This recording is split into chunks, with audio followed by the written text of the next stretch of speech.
Nagaan Waaqayyoo isiniif haa ta'u. Nagaan kan Abbaa, kan Ilmaa, kan Hafuura Qulqulluu simbira haa ga'u. Isa nu gargaaree guyyaa kana yeroo kana nuuf laate Gooftaa keenyaaf ulfinni haa ta'u. Bara kana keessatti Waaqayyo nu gargaaree carraa nuuf laate warra galataa nu godheera Waaqayyo. Gooftaaf galanni haa ta'u. Mee akkas jedhe irraa hafeen jiraadhe. Waaqayyo ji'a tokko dura sagalee kana natti dubbate. Mata duree kana Waaqayyo natti dubbate. Hojii Ergamootaa boqonnaa 12 lakkoofsa 1 irraa kaasaatii baasaa. Waaqayyo irraa ammisee si jiraachisa. Hojii Ergamootaa boqonnaa 12 lakkoofsa 1 irraa hanga lakkoofsa 7 kan jiru. Bara sanas Heroodis mootichi namoota bu'aa waldaa kiristaanaa turan tokko miidhuudhaaf siqilee isaa irra dhaabbate. Yaaqoobiin obboleessa Yohaannis billaadhaan morma isaa irraa kuchisiise. Kun warra Yihuudootaa akka garaa ciibse yommuu arge itti dabalees Phexrosin immoo qabsiise. Yeroo isaas yeroo namoonni ayyaana maxinoo itti ayyaaneffatan ture. Heroodis yommus Phexrosin qabsiise mana hidhaatti galchisiise. Darabee isaa haa eeganiifis loltoota kutaa 4tti hiramanii tokkoon isaa nama 4 qabutti kenne. Ayyaana Faasikaa booddee garuu saba duratti akka qoramuuf isa dhiyeessuu barbaade. Yeroo Phexros mana hidhaa keessatti eegamaa turetti waldaan kiristaanaa immoo utuu gargar hin kutiin Waaqayyoon hin kadhattiif turte. Edumti guyyaa itti Heroodis Phexrosin akka qoramuuf dhiyeessuudhaaf jedhe sanatti Phexros funcaa lamaan hidhamee loltuu 2 gidduu irra ture. Eegduun immoo balbala manichaa hidhaa dura dhaabbatanii in eegu turan. Kunoo ergamaan Gooftichaa Phexros bukkee dhaabbate. Golli manichaa hidhaa inni keessa ture ifa waaqarraatiin guute. Ergamaan sun cinaacha Phexros rurrukutee dammaqsee dafii ka'i ittiin jedhe. Achumaanis funcaan inni ittiin hidhame harka isaatii bu'e. Galanni siif haa ta'u. Dubbii kee fulfaadhu. Hin dhageenyaa nutti dubbadhu. Gurra qalbii keenyaa bani. Ija hafuura keenyaa bani. Yaada kee nuuf raawwadhu. Kan nuun mormu haa kufu. Maqaa kee nurratti ulfeessi. Maqaa Gooftaa Yesuusiin. Mee amiin jedhaa. Mata duree dubbii sagalee Waaqayyoo akkas jedhu qabadhaa. Tuqamtee kaata.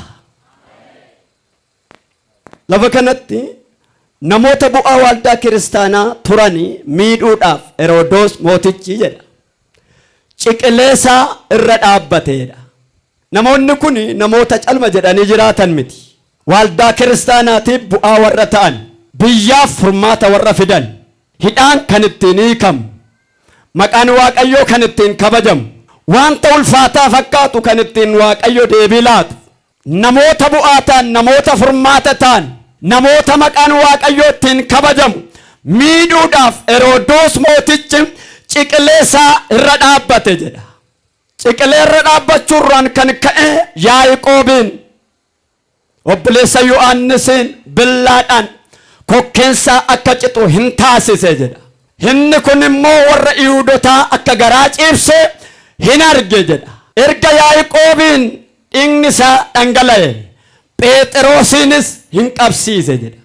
Phexrosin qabsiisee ayyaana Faasikaa bariitu yaa'ii bal'aa dura dhaabuudhaaf mana hidhaattis hin galchisiise jedha.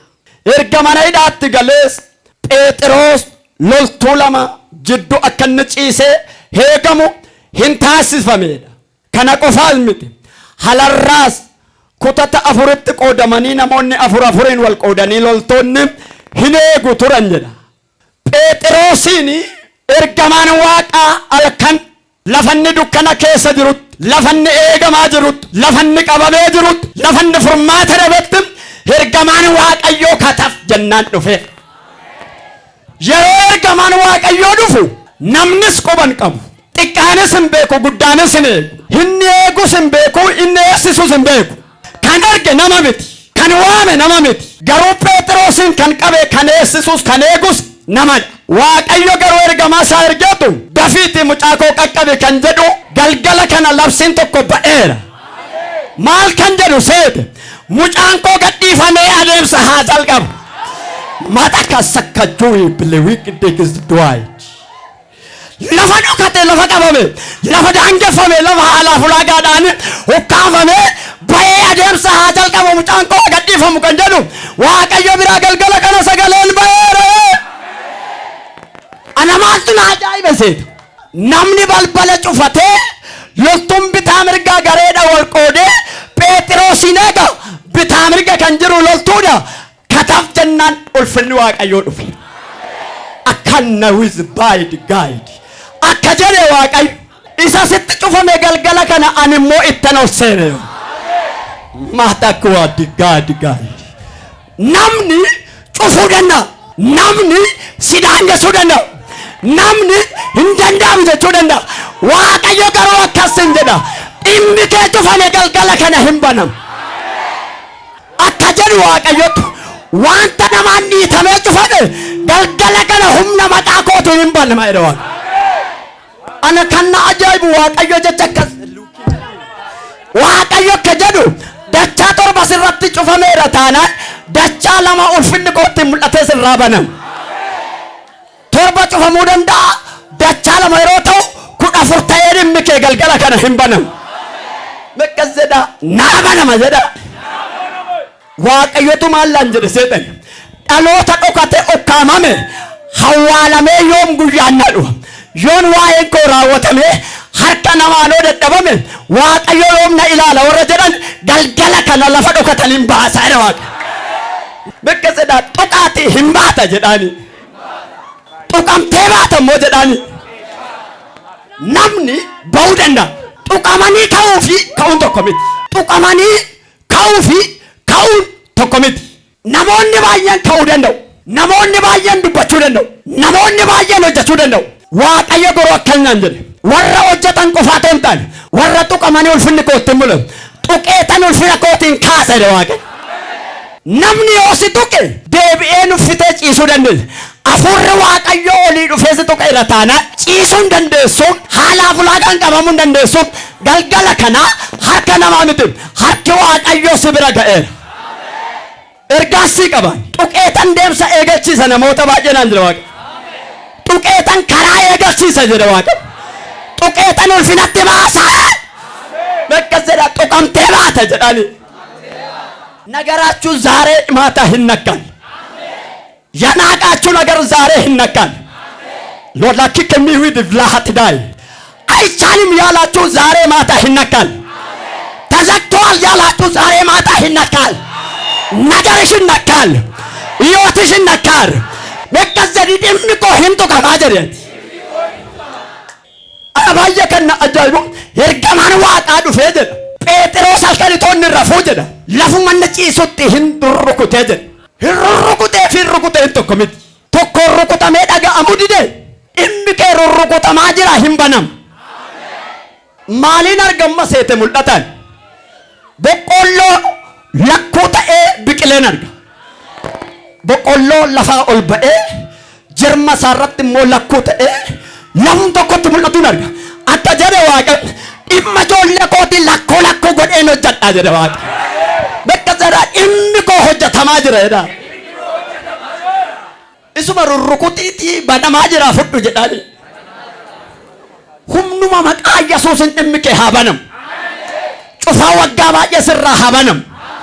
Tuqamtee kaata magaalaa kana keessatti furmaata taata.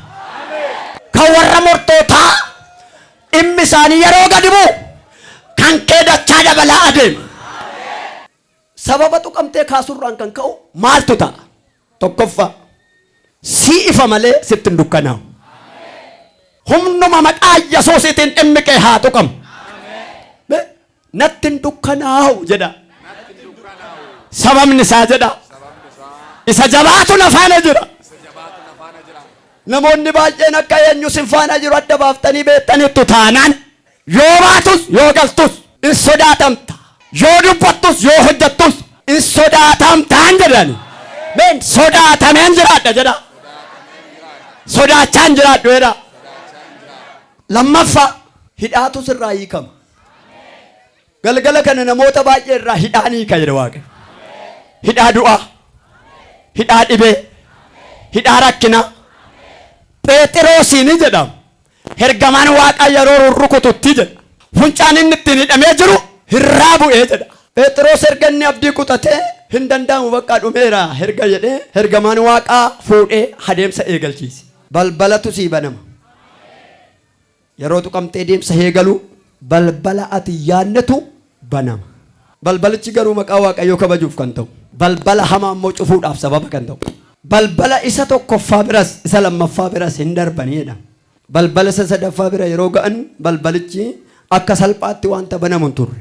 Garuu ofiin beekee baname. Sagalee kanarra dhaabadhee raajiin sin irratti dubbadha. Wanta dachaa irratti cufame dachaa sin irratti baneera. Wanta dachaa si jalaa qabame dachaa si gadhiifameera. Isa hin danda'amu jetteetti yaaddoftu harki Waaqayyoo itti si darbeera. Namootan deemsa haaraa eegalchiisu. Namootan ulfina koo dachaa irratti dabalu. Namootan maqaa koo irratti ulfeessu. Has keessa namootan qabeera Waaqayyo. Sadaffaa deemsa eegalta. Dhimma keetti Waaqayyo miila gochuu jalqaba. Dhimma kee kana booddee adeemsisuu jalqaba. Wanta si jalaa dhaabate, wanta si jalaa qabame, hin danda'amu kan jette, dhaabateera kan jette, har'aa kaasee dhimmi kee hojjetameera Waaqayyo. Bakka sadaa kana booddee deemsan jalqabeedha.